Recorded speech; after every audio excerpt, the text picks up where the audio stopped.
adalah episode ke-9. Senang sekali masih bisa live terus setiap hari teman-teman semua. Dan malam hari ini kita mau ngobrol. Kita mau ngobrol dengan Om Pak Uti. Halo Fitri. Fitri hebat banget ya, Fitri dari Bali. Selalu pertama masuk. Halo Rian, Chris, Anggra, Safira, Rizkila, halo. ada IRB, Evi dan Robert dari Palangkaraya juga udah gabung. Susila Anang dari Bali, Kania N21. Malam Fitri. Ada Maria Maru. Siapa tuh Maria Maru ya? Dari Palangkaraya ya. Boleh sambil ketik ya, nama kota-kota teman-teman. Nama kotanya. Maaf kalau kita suka lupa. Karena kadang-kadang namanya mirip. Dan ya, akunnya suka beda sama namanya. Ya. Halo Bu Yuli. Halo Ricky dari Bali. Halo Mansia dari Mamuju. Mansia dari Mamuju. Oke. Ada Mamuju itu Sulawesi Barat ya. Oke. Nah, kita tunggu Ompa dan Uti untuk join. Bu Yuli dari Bali, Nina Ardiansah, Denpasar, Sugiono. Kalau teman-teman Sudi ditulis kotanya, jadi kita bisa sebutin. Dari Semarang, Syafira, ada Sehat Plus ID, Ambar ini Bu Ambar kayaknya ya. Mau cari apa? Pertanyaan. Kalau ada pertanyaan teman-teman, Om Pak Uti. Kalau nanti dari sini, Oke. bukan dari situ. Iya, lihat udah masuk. Nanti kalau ada pertanyaan teman-teman bisa langsung seperti biasa, santai aja. Ya. Kita ngobrol-ngobrol, bukan teaching. Ya, kita masih nunggu Ompa bergabung. Belum join. Coba nanti di WA. Ya, teman-teman. Ini kita udah join katanya. Oh ya? Pakai akun apa tuh? Coba. Kita search caranya. Belum ada sih. Oh, udah ada nih cerita si lewat. Teman-teman seperti biasa kalau mau tulis pertanyaan tulis, nanti kita kejar pertanyaan dipakai HP yang satu lagi. Devi yang ngejar. Halo Pak Uti. Halo. Kedengeran ya? Kedengeran banget. Bagus banget, apa kabar? Risto Devi. Halo Ti. Halo. Ngomong, Ti. Halo, aku. Aku Uti. Ya. Itu suara. Apa kabar? Selamat malam teman-teman. Suara kita jelas ya? Ya, jelas banget. Selamat malam teman-teman. Agak mantul ya. Terlalu kenceng kan? Apanya? Suara kita di sana balik lagi ke sini. Masa? Apa ada dua device ya? Ya, gitu. Halo? Nah, ini udah enggak. Halo. Oke. Teman-teman, ini tuh ya. Enggak apa-apa ya. Teman-teman nih kita mau Pak Uti. Ini banget ya. Banget bisa Pak Uti di episode spesial. Lucu juga sih ya dengan suara aku balik lagi di sini. Kita masih nunggu nih teman-teman gabung baru 59 akun yang join. Jadi Om Pak Uti ini sponsor kita di situ ya. Teman-teman pasti udah sering apa cara moto Pak Antonius dan Ibu Kesukutu. Inilah beliau berdua. Ada Mariono dari Sampit. Kenapa Om Pak? Saya udah kelihatan kita. Kelihatan dong. On air, online. Coba Halo senyum. teman-teman. Jadi nanti kalau ada pertanyaan-pertanyaan ke kita, ke kami, ke aku misalnya itu yang gampang-gampang aja ya. Jangan susah-susah. Aku jalanin bisnis ini nekat aja. I am not a good dengerin.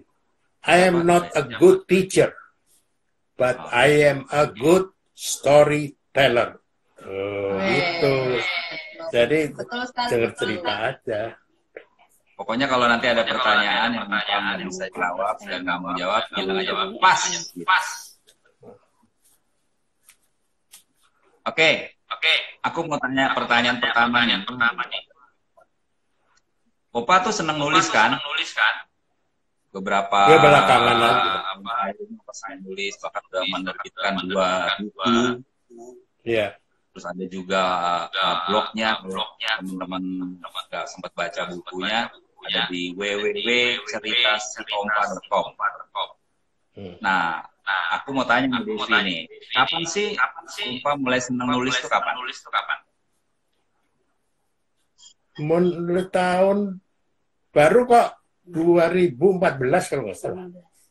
Nah, 2015 baru. Jadi Baru ya. udah. Soalnya aku bukan penulis sebetulnya dari kecil. Aku merasa bukan penulis, tapi pencerita. Bicara. Dan kalau bicara, waduh, panjang apa sih. Tapi bukan penulis. Karena kalau aku nulis, itu tegang semua. Pensil bisa patah. Jadi aku merasa dan nulis. Sampai akhirnya Risto Devi sama anak-anak, sama Uti ini memaksa aku untuk mulai nulis. Tapi waktu itu tahun 2015 ya, itu sudah ada, ya itu bukunya. Itu sudah ada keyboard, sudah ada apa namanya, komputer. Jadi aku nggak nulis pakai tangan, nggak bisa. Jadi pakai iPad, touchscreen, iPad-nya dapat dari Pak Paul waktu itu. Nah, lama-lama lancar dari 2 buku. Nah, gitu ceritanya. Oke. Iya, teman-teman pada nulis di komen tuh suaranya menggema. Mungkin suara saya yang menggema karena di tempat Ompa suaranya terlalu besar, tuh bisa dikecilin. Aku terlalu keras. Jadi mantul. Suaraku terlalu keras. Bukan suara saya, suara kami. Oh gitu. Suaraku gimana? Halo. Handphonenya Ompa. Volume di handphone Ompa bisa dikecilkan. Karena yang dengerin di daerah bisa terganggu. Gimana? Oke, nggak apa-apa deh. Forget it. Jadi suaranya mantul, suara saya ngomong sampai sana, masuk Kenapa? lagi ya. Tapi nggak apa-apa. Saya berusaha pelan-pelan. Ini 2 bukunya Ompa ya. Ya. Simpan dengan Luar biasa. teman-teman. Enggak dicetak lagi. Teman-teman yang mau apa? Mau baca-baca bisa di www.ceritasiompa.com. Pertanyaan kedua, kalau Uti senang nonton film apa Uti?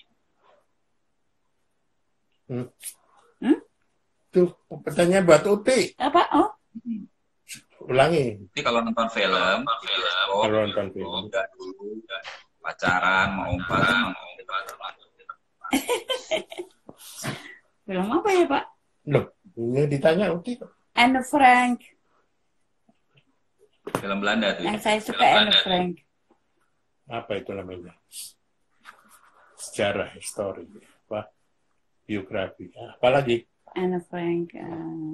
Anne Frank. Kalau baca Dyer, buku, ya, baca kan? buku apa nih? Lagi banyak lagi katanya. Oh ya, Sidney Sheldon. Baca buku Cerita. Sidney Sheldon. Judulnya apa? Yang lagi suka. Walah, Banyak. banyak. Banyak ya. Yang sekarang lagi Tell dibaca. me your dreams. Ya, tell me your dreams. Ya, tell me your dreams. Oke, ini sambil nunggu. Ini kata Rani di off dulu ya, nanti join lagi. Kenapa? Karena volumenya di sana udah kecil. Sudah kecil. Oke, lanjut. Sudah ada pertanyaan? Oh, Bu Devi lagi mencari pertanyaan. Kebanyakan sih nyapa-nyapa Ompa nih. Bulan dan Teja nyapa. Terus ada Pak Wadi juga. Halo Teja. Oke, Teja. Boleh disapa Om Pak? Nama kita sama. Teja, sini Tejo. Oke. Yang satu Jawa. Iya. Tapi sama dulu ketemu di Infonet Jakarta. Hebat. Om Pak, banyak yang nanya nih dulu kapan sih pertama kali ketemu Uti? Pertama kali ketemu Uti waktu mahasiswa. Jadi Di mana?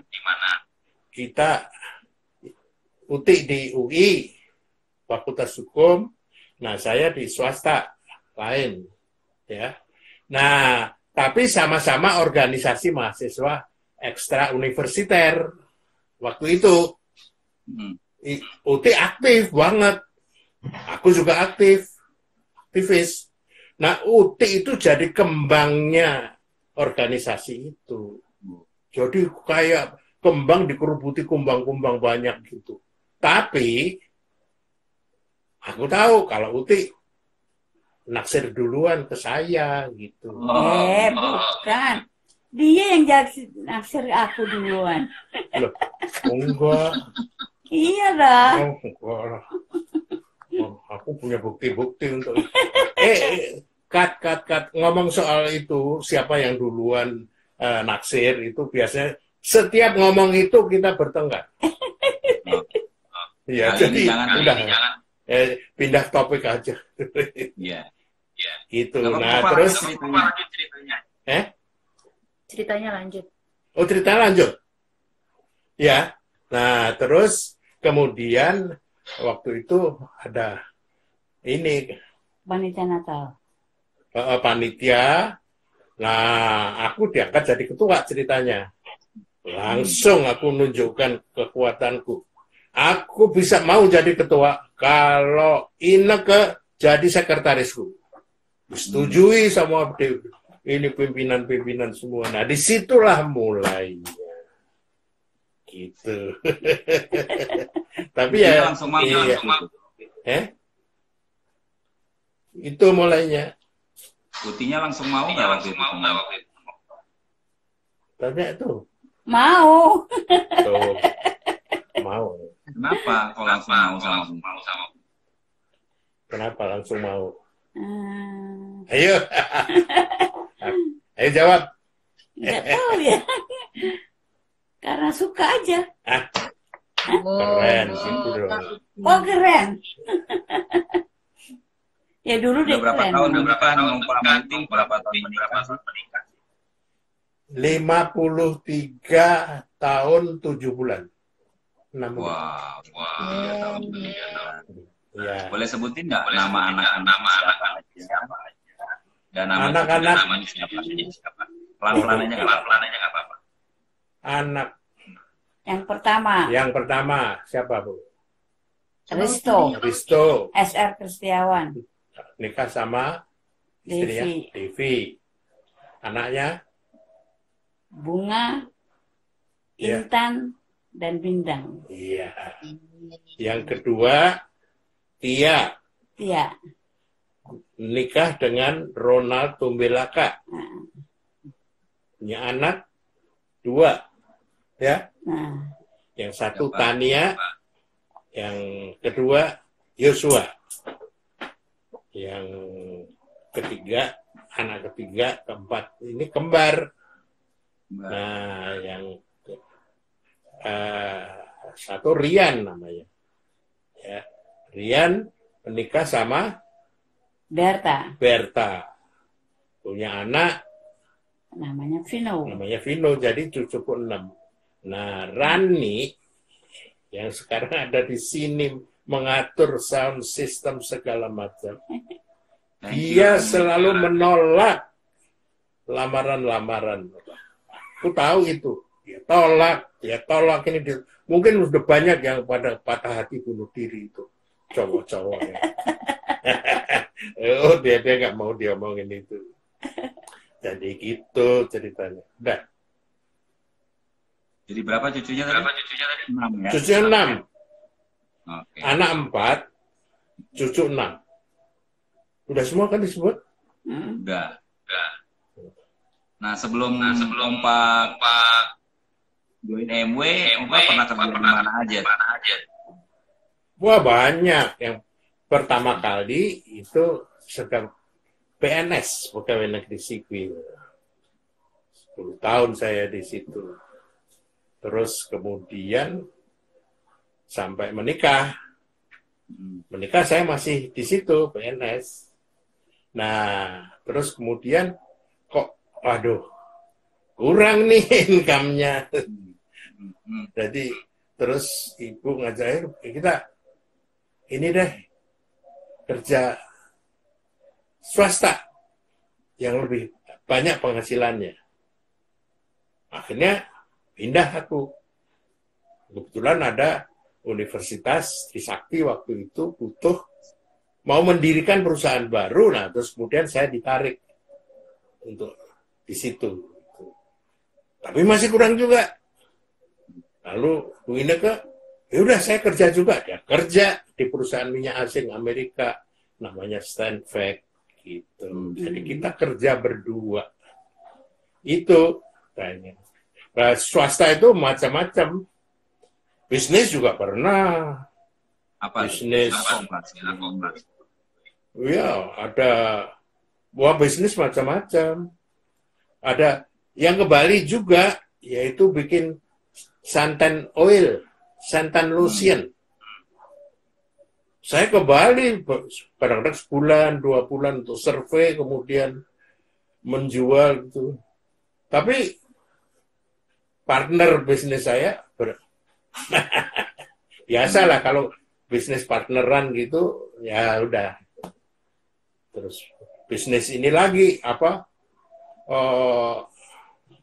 itu namanya, kerjasama sama BPPN dan pengembangan batik.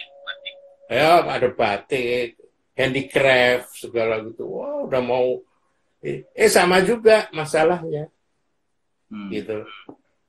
Nah, jadi waduh, terus pindah lagi terus lama-lama capek. Terus aku berhenti, pensiun dini dari segala macam karena bosen, jadi pengangguran gitu. Untung Bu Inneke kerja, sehingga income penghasilan itu dari Bu Inneke. Yang menghidupi keluarga itu Bu Inneke. Saya nebeng hidup aja. Sama post power syndrome. Marah sana, marah sini. Dulu bos ya, pernah jadi bos. Oh, bos pernah. Oh iya, itu.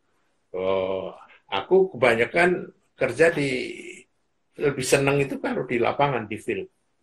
Aku jelajahi seluruh Indonesia.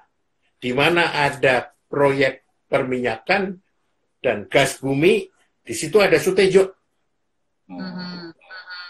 Mulai dari Harun, Aceh, ya, ini gas yang kita ekspor besar-besaran itu di Harun namanya, di Belang Lancang itu saya ada di sana.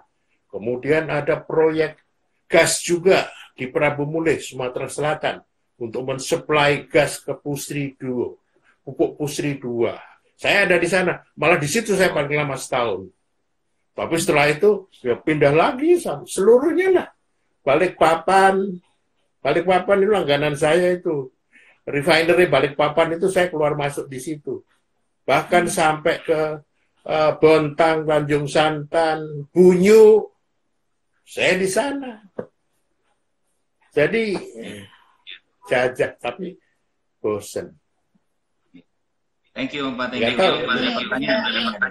pertanyaan yang menyambung. Om Pak kan waktu ketemu bisnis ini udah nggak muda lagi. Iya. Kenapa kok memutuskan aktif jalankan bisnis ini?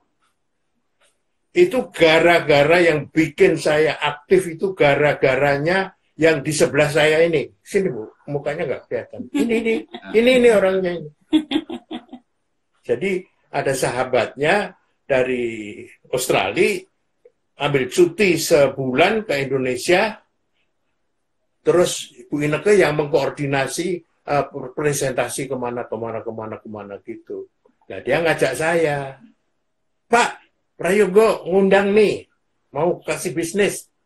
Nah aku waktu itu lagi comfort zone dalam keadaan frustrasi, stres. Jadi aku jawab, Prayogo ngajak bisnis, aku taunya Prayogo itu jago komputer, jago tenis gitu. Kok ngajak bisnis aku, saya tolak. Tapi yang sebelahku ini, Bu Ineke ini, nggak menyerah. Dia maksa. Akhirnya ya udah, karena aku dapat uang jajan segala itu dari istriku, ya masa nolak terus. Akhirnya aku datang tapi telat. Jadi pas mau bubar aku baru datang, itu presentasi pertama ya Bu. Terus presentasi kedua juga gitu telat. Nah presentasi ketiga, halo. Yang presentasi Prayogo. Ya. Terus kemudian presentasi ketiga saya mau datang telat juga. Dijebak aku. Nggak tahu belum mulai, taunya belum mulai. Taunya begitu saya datang terus, yo mulai. Waduh, kejebak ya nggak apa-apa. Aku duduk paling belakang aja kalau nanti aku ini kabur gitu. Nah waktu itulah, waktu sebelum mulai presentasi, Pak Prayogo itu memberikan pertanyaan-pertanyaan. Siapa di antara teman-teman yang pengen penghasilan tambahan? Terus ada yang angkat tangan. Siapa yang pengen tambah rumah? Aku nggak tertarik semua, udah punya rumah. Siapa yang pengen traveling? Oh, Bu Ineke yang semangat traveling. Dia hobinya traveling. Aku sih ya gitu. Terus siapa di antara teman-teman yang pengen ganti mobil baru? Dor! Meledak kepalaku dengar mobil baru. Aku berdiri angkat tangan. Untung aku duduk di paling belakang. Jadi nggak ada orang-orang yang di depan saya ngelihat kalau saya berdiri sama angkat tangan. Di situ mulainya. Karena mobilku waktu itu bobrok banget ya, kecil ya. Yang namanya saking bandelnya itu saya namain si Milikiti. Si Milikiti itu sebetulnya semut. Pernah nggak nginjek semut merah yang kecil-kecil gitu? Tapi kalau gigit bentolnya, nah itulah si Milikiti. Nah itulah mini cat 550 cc yang saya naikin dalam keadaan bobrok, tapi mesinnya itu luar biasa. Itu ceritanya si Milikiti. Nah, makin lama si Milikiti makin bobrok, sehingga fokus saya itu, aduh sebentar lagi si Milikiti hilang, habis deh aku. Aku nggak mau naik bis, malu aku waktu itu. Ya, jadi akhirnya ya sudah, saya pelajari bisnis ini. Terus pas lagi presentasi, pas lagi itu, aku tanya ke Pak Prayogo. Rupanya Pak Prayogo itu di Australia juga orang baru. Belum leader, belum peringkat tinggi, belum, orang baru. Jadi aku nanya, Bra, kok mau pulang ya? Iya. Loh, lah saya gimana ini? Oh, gini aja Mas. Ini ada contekan presentasi deh. Gitu. Presentasi? Aku belum pernah presentasi. Terus dia bilang, ya presentasi aja. Berapa kali? Banyak deh. Banyak itu berapa? Ya pokoknya banyak. Kalau mau sukses banyak. Terus pergi dia. Dengan contekan yang ada angkanya salah. Itulah saya presentasi ngawur. Setiap orang yang ketemu saya kasih presentasi ngawur.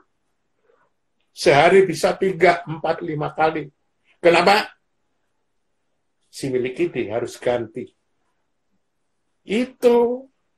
Jadi kejepit itu. Aku kepepet istilah Bu Putu itu. The power of kepepet, aku jadi kayak orang gila. Gitu. Presentasi.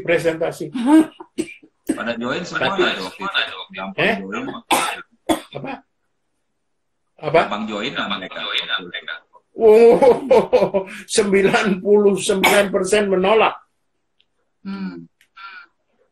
Tapi karena si milik ini harus ganti, maka aku nggak peduli.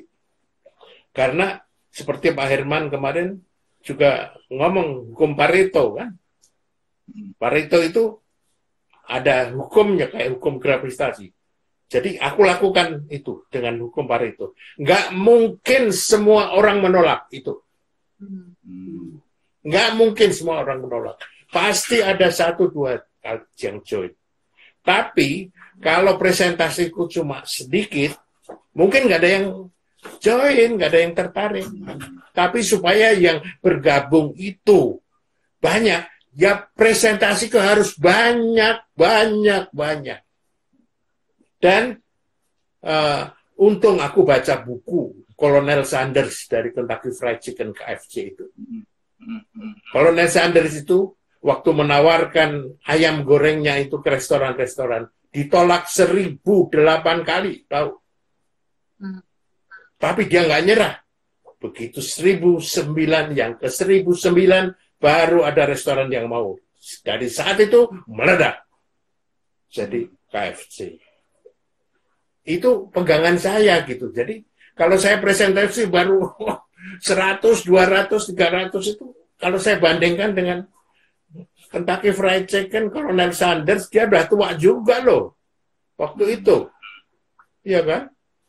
Jadi itu yang mendorong saya. Bahwa pasti bisa. Gitu waktu itu cerita. produk MW baru berapa tuh? Hah? Produk MW ada berapa jenis? Tadinya ada 8 dulu. Oh, 8. Oh, tadinya 8. Terus kemudian tambah 1 jadi 9. Wah, itu dengan produk 9 itulah. Karena bisnis ini apa ya? Karena aku ngebut banget ya harus jualan gitu.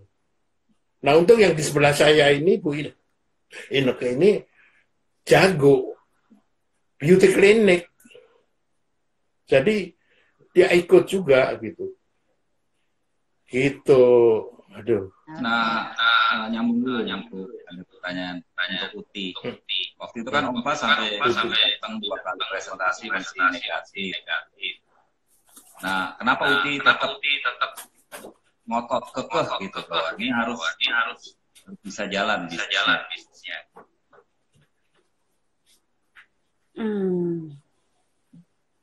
Ya, yang pertama karena saya sangat sekali sama Pak Yogo, saya kental sekali. Sahabat dia. Percaya sekali sama Pak Yogo. Jadi saya tahu dia pasti mau yang bagus buat untuk saya. Itu yang pertama. Yang kedua ya, Bapak kan udah nggak ngapa-ngapain. Biar dia juga bisa punya duit. Gitu. Terus? Oke, udah. Udah. Nah, ini ada pertanyaan beberapa orang tanya sama tentang anaknya Opa nih, gimana waktu sponsori anak Opa yang ini. SR ini. Iya, aku kenal dia. Aku kenal Risto itu udah lama banget sejak bayi. Iya. Terus? Enggak. Terus SR ini kan koleris Opa. Opa suka sering sakit hati enggak? Waktu bantu SR jalankan di sisi. Kalau ini flashback dulu ya. Ini pas pernah presentasinya Pak Prayogo itu, Ibu nanya ke Prayogo, ya kan? Mm-mm. Nanya apa? Ayo, ulang inget ya? Nah, di Jogja bisa jalan nggak? Ya, dia nanya, Mm-mm. di Jogja bisa jalan nggak? Mm-mm. Waktu itu sponsor kita Pak Prayogo, dia bilang, ya tergantung gitu kan. Tapi sebetulnya terus terang, itu kami berdua itu fokus ke Jogja, ke Risto. Dan saya tahu bahwa dia bisa dan bisnis ini cocok buat dia. Tapi waktu itu saya kirimin starter kit, apa namanya starter kit ya, paket usaha, sekarang namanya apa, paket usaha, dia nggak isi, dia katanya masukin lemari dikunci, dia nggak mau ini oleh bapaknya. Oh, saya nggak kehilangan akal. Saya bilang ke Bu Ineke, telepon Risto, suruh balikin itu paket usaha starter kit. Terus besok, udah telepon Bu? Belum. Sekarang telepon lagi. Sehingga setiap hari dia, aduh kayaknya udah marah sama saya. Enggak dibalik-balikin itu paket usaha. Setiap hari ditelepon. Nah, rupanya tiba-tiba datang itu starter kit itu. Terus tadi pertanyaannya sakit hati ya? Suka sakit hati enggak? Sakit hati. Anaknya koleris. Koleris. Aku tak paham dia koleris. Tapi aku paham juga bahwa dia cocok dengan bisnis ini seperti yang saya lakukan. Itu saya meskipun baru mulai. Bahwa bisnis ini ada kebebasan. Nggak harus punya bos kan yang memerintah. Pakai jam kerja lagi. Nah, itu cocok buat dia. Sama, cocok buat saya. Kebebasan. Modalnya relatif sangat kecil. Ya kan? Dan banyak yang kayak ini cocok. Wah, ada kebebasan. Kalau mau dijalankan pasti sukses. Aku tahu itu. Dan dari kecil, Risto ini itu suka bisnis gitu. Kalau nggak salah dulu SMA atau SMP gitu. Itu suka tiba-tiba goblok keluar sama teman-temannya. Duit. Ada bisnis dia. Pasang kabel telepon antar rumah juga. Ayo. Aku ingat itu. Jadi ada duitnya. Dia suka juga duit. Ya kan? Tapi ada satu hal yang kenapa saya ngotot maksa. Karena waktu presentasi, Pak Prayogo itu kasih tahu. Dulu belum ada kaset, belum ada. Pertama kali cuma buku sama pertemuan. Nah, bukunya itulah yang pertama itu berpikir dan berjiwa besar. Ya, karangan David Schwartz. Nah, aku sudah baca sejak tahun 78 itu. Terus kemudian yang buku kedua, Dale Carnegie. Bagaimana mencari kawan itu. Sebelum itu, kira-kira setengah tahun sebelum itu, saya ikut kursus Dale Carnegie. Dale Carnegie Course. Effective Speaking and Human Relations. Dan saya lulusan terbaik di angkatan saya. Saya dapat pelakat emas dari pusatnya sana dari Amerika. Nah kok bukunya untuk bisnis ini itu gitu loh. Berarti ada nilai-nilai, bukan sembarang duit. Gitu. Makanya aku ngotot. Ya biar aja dia nggak mau apa itu nggak mau. Tetapi aku yakin kok bahwa suatu saat nanti akan ada dan ternyata benar. Ya itu ceritanya mengenai. Makanya malam-malam jam 3 pagi dia pulang ke Jakarta itu waduh. Bagi saya itu apa? Waktu dia ke Rorbiti jam 3 pagi setelah naik apa itu ekonomi kereta ekonomi itu ngetok pintu. Apa sih yang saya lihat di jidatnya Risto? Si Milikiti ganti. Mobil baru ada di jidatnya Risto. Terus terang aja itu. Tapi ya akhirnya apa ya? Kalau kita bekerja percaya itu kayaknya Tuhan memberikan jalan gitu. Aku cuma kerja keras aja. Dipikir aku ini jago apa? Enggak. Aku nggak bisa mikir. Aku nggak suka mikir, nggak suka hitung-hitungan, nggak suka game plan. Saya nggak suka. Dan yang saya lakukan ya itu aja. Presentasi berubah. Nah, saya terusin boleh? Boleh. Nah,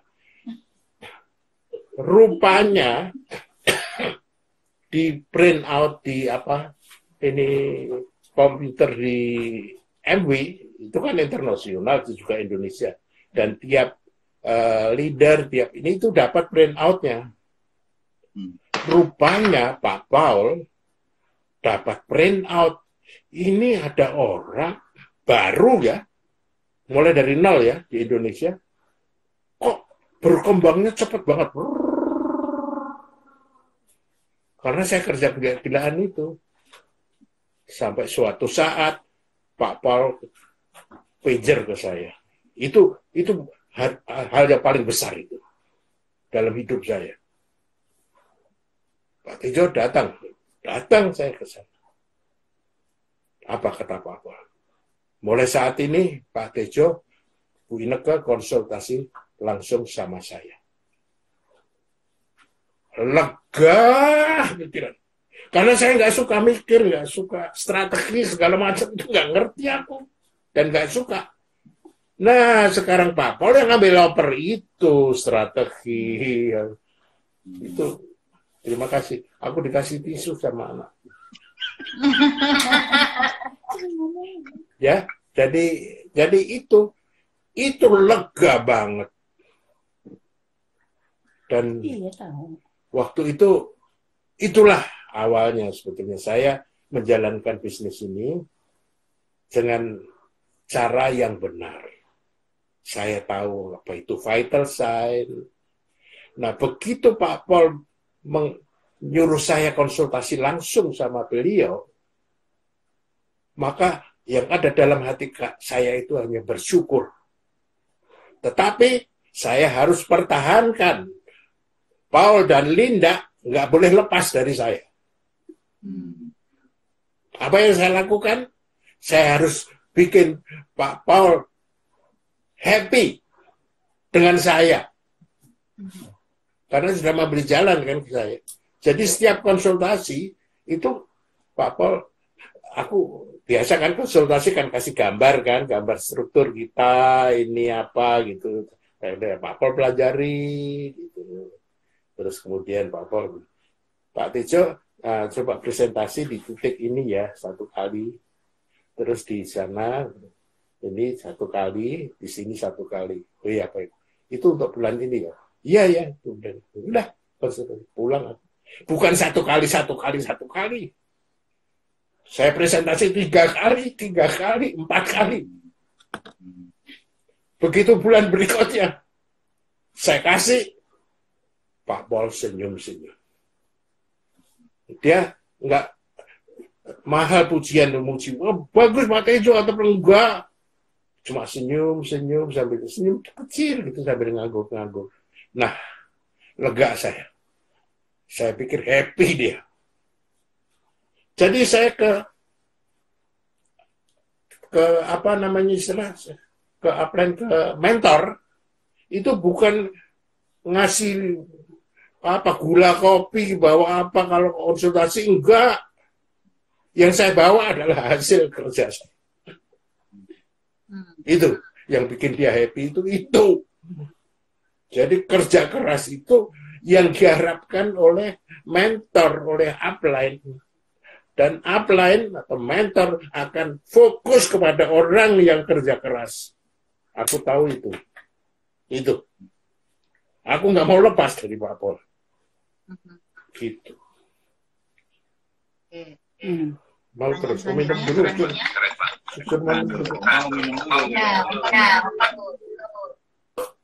Nah, sebelum lanjut pertanyaan, belum waktunya mepet.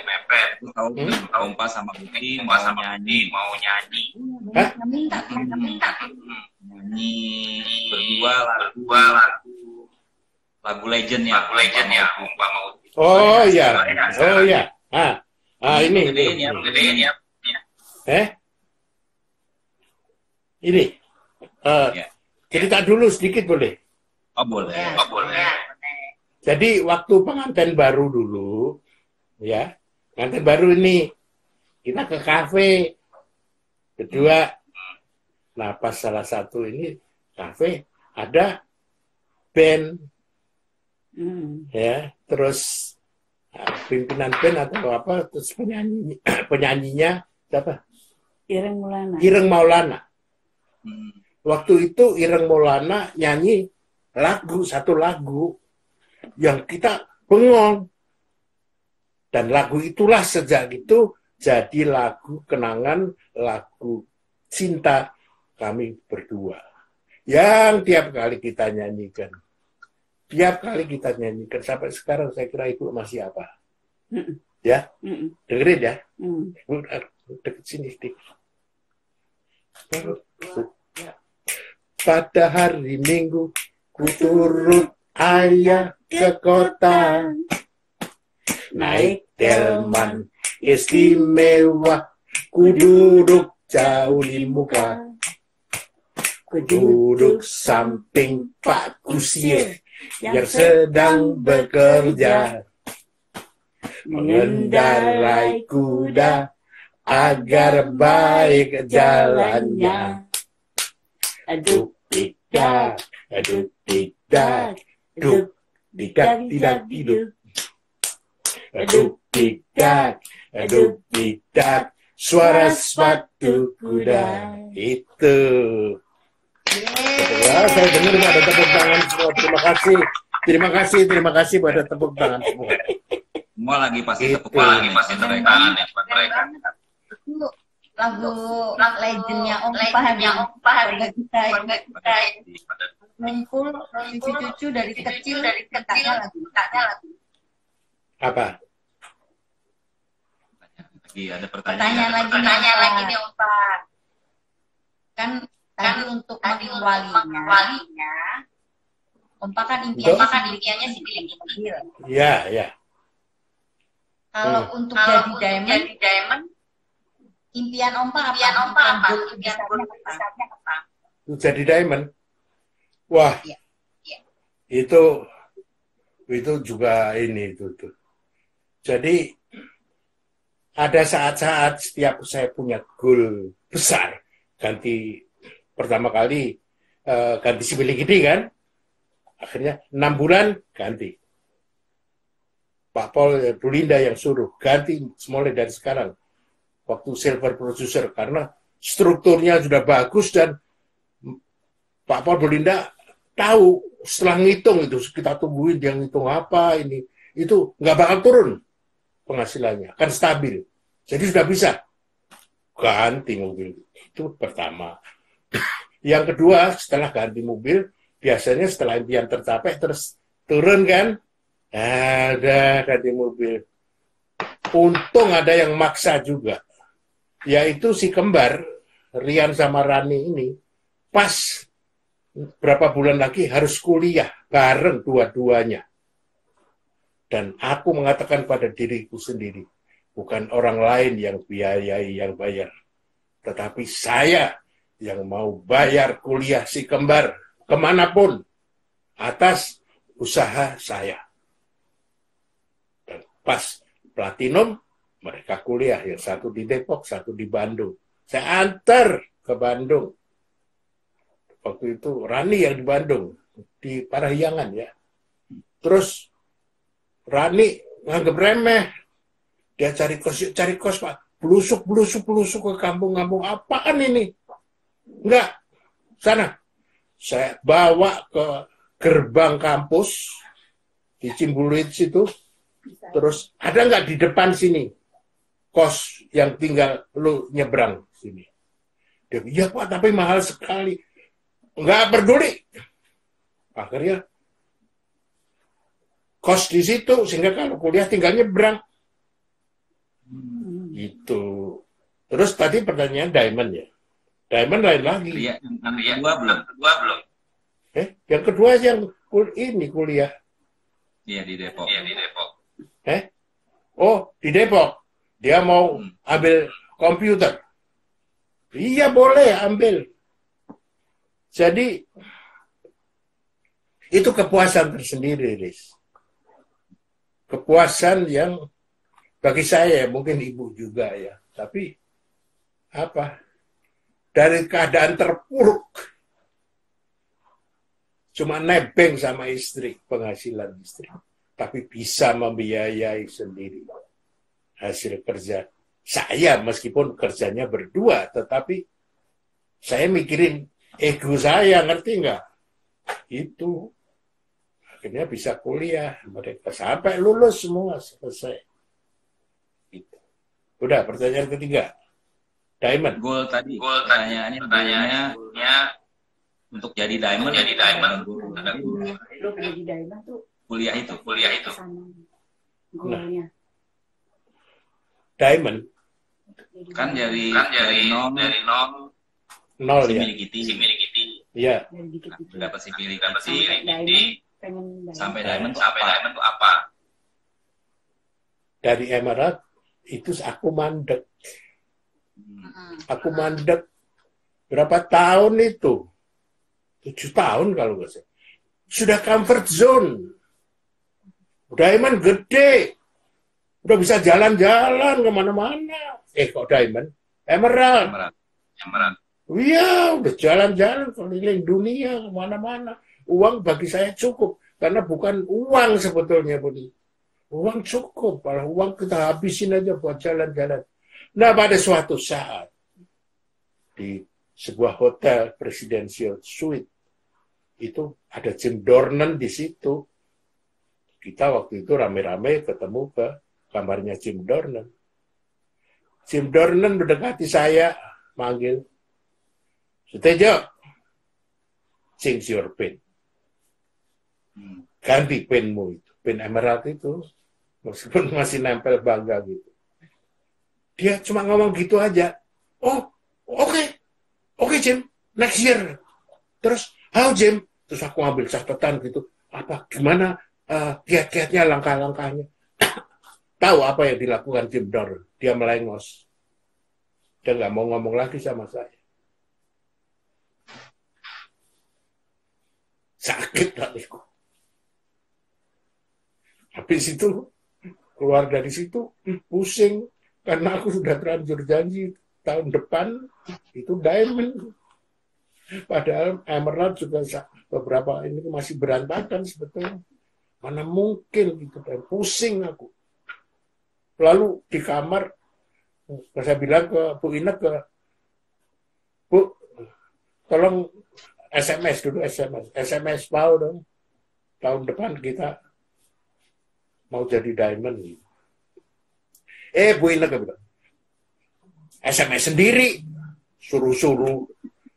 Nah, aku marah kan. Aku marah, HP saya itu saya gini-gini kan, kamu katanya mau kerja sama jadi diamond gini-gini. Nggak tahu HP-nya kepencet. Send. Loh, kepencet. Waduh. Nggak bisa apa-apa aku. Nah, besoknya Pak Paul ketemu sama Bu Ineke. Bu Ineke bilang, Paul nanya itu yang kirim SMS itu ibu atau bapak?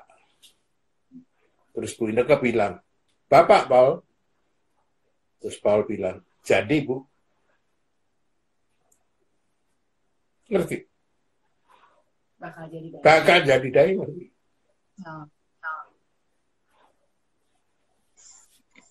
Dan kerja lagi gila-gilaan. Gua sama kayak waktu mau ganti si milik itu. Gitu. Tapi ada satu pelajaran dari saya di sini. Setiap kali saya kerja keras menuju goal, kerja keras menuju ke situ, pasti ada miracle. mukjizat. Miracle itu tiba-tiba ceplok loh. Kok ini muncul sendiri gitu? Jalan itu muncul sendiri. Tapi padahal saya cuma merem aja, gapur, kerja. Tapi tiba, loh, muncul. Contohnya, waktu itu almarhum maminya Ibu Inneke itu nyuruh keponakan kita itu, ikut bisnis Tejo sana, bagus itu. Nah pas aku punya Gold Diamond itu datang ke saya, Om Tejo, Oma bilang saya suruh ikut bisnis Om Tejo katanya. Saya mau. Dia salah satu kaki diamond. Terus yang kedua ada sahabat Ibu Inneke. Sahabat di kantor, sahabat kental. Tiba-tiba ngajak makan bareng di food court. Waktu makan itu tiba-tiba dia nangis. Perempuan. Tiba-tiba dia nangis. Loh, kenapa, Nek? Dia bilang apa? Saya pengen jadi kaki diamond Mas Tejo dan Inneke. Dan dia jadi kaki diamond. Itu mukjizat. Asal kita kerja keras dan berdoa. Wah, Oke, thank you, Pak. Ini ada pertanyaan lagi, Pak. Dari Howard Lipun. Dia bertanya, gimana sih perasaan sekarang Pompa dan Ukti yang udah khawatir seperti ini. Sementara mungkin banyak orang di luar seusia Opa dan Ukti hidupnya masih khawatir. Gimana perasaan Opa dan gimana? Nggak jelas. Ulangi. Gimana perasaan Opa saat ini? Perasaan. Sama Ukti bebas, anak-anak punya bisnis sendiri. Pasif income. Gimana perasaan Opa saat ini? Wah, Ibu perasaannya gimana? Saya sih bersyukur dan tiap kali berdoa. Dia perasaannya gimana waktu terima pasif itu, Pak? Bu? Nggak tahu gimana ya. Jujur Lega. Bersyukur. Pasif income. Karena sebetulnya ada goal besar sekali waktu sejak saya menjalankan ngotot di bisnis ini, yaitu pengen mempensiun dinikan istriku yang kerja keras, ditambah lagi suka saya paksa untuk jualan, beauty klinik, dan sebagainya. Dan aku tahu dia capek. Berangkat pagi, pulang malam. Itu, aku pengen mempensiun dinikan dia. Jadi aku relate dengan apa yang dikatakan Pak Herman dulu. Bahwa Dr. Ross, istrinya pernah jatuh dari motor. Karena terlalu kerja keras sebagai dokter, praktek. Aku tahu itu. Dan itulah momentum. Seperti saya juga itu, momentumnya. Akhirnya setelah berapa tahun tuh? Setelah berapa tahun kerja keras, akhirnya Uti bisa. Waduh. 95 ya? 95. Oh, Uti bisa terbebas itu. Ada ceritanya. Jadi, waktu sudah sebelum Emerald pun, kita sering jalan-jalan ke luar negeri. Dari Amway. Ya kan? Jalan lagi. Belum lagi, saya ditugaskan untuk bicara juga di luar negeri. Saya nggak mau sendiri. Sehingga, cuti dia habis. Padahal kalau saya mau, ini saya harus ke Hungarian ibu ikut enggak? Ya ikut dong, iya betul harus ikut. Ibu yang jago bahasa Inggris, saya sih enggak. Ya terus gimana? Ya sudah, berhenti aja. Berhenti. Jadi bukan saya yang memaksakan pensiun dini, tapi pensiun dini dengan sendirinya karena penghasilan dan banyak perjalanan, banyak dari bisnis ini gitu loh. Setelah berapa tahun itu dari ikut MW sampai pensiun berapa tahun? Oke. Waktu kita tinggal 4 menit nih. Weh, Pengen tanya ke Bukti, kasih kasih dong dong ke teman-teman yang lagi dengar nih. Kasih pesan-pesan. Apa sih yang mereka harus kuat dalam membangun biar Apa ya? Kompa dan Uti. Satu hati. Pesan-pesan.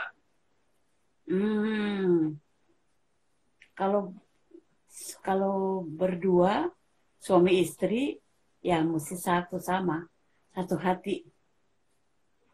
Ya, jangan berantem terus. Bisa berantem tapi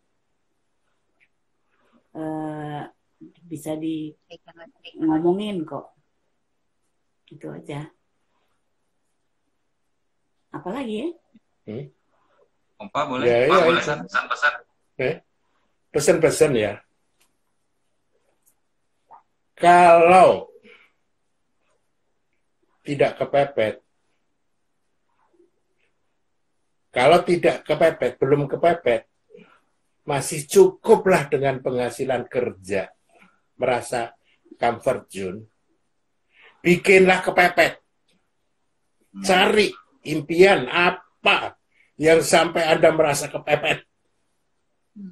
Lalu lakukan. Itu. Sama buat millennials ya, saya pesan ya. Khusus buat millennials. Aku tahu kalian hidupnya enak sekarang, banyak fasilitas, internet apa segala banyak fasilitas. Aku katakan nggak apa-apa, nikmati kemudahan Anda, tapi luangkan waktu sedikit atau cukup banyak, katakanlah 10% aja atau lebih sedikit, terserah. Sisihkan untuk menjalankan dan mendalami bisnis ini. Saya jamin Anda akan sukses. Karena semakin mendalami bisnis ini, apalagi datang ke leadership seminar, ke pertemuan-pertemuan yang luar biasa itu, maka itu akan membimbing Anda untuk berpikir positif dan punya dream yang benar. Saya doakan Anda kepepet. Amin. Biar merasakan gimana kerja keras itu. Karena seumur hidup sekali waktu atau 2 kali waktu, manusia harus bekerja keras. Tapi kalau kerja keras dalam bisnis ini, itu bukan hanya uang saja. Ingat ya, bukan hanya uang saja. Tapi banyak nilai-nilai. Kebahagiaan. Kebahagiaannya apa? Kebahagiaan kami, kebahagiaan saya adalah kalau melihat orang yang saya bantu sukses naik ke panggung. Jadi kalau ada dari grup saya naik ke panggung, peringkat apapun, biasanya Pak Harikis itu zoom-nya itu, kameranya di-zoom-kan ke muka saya yang pakai belalai itu.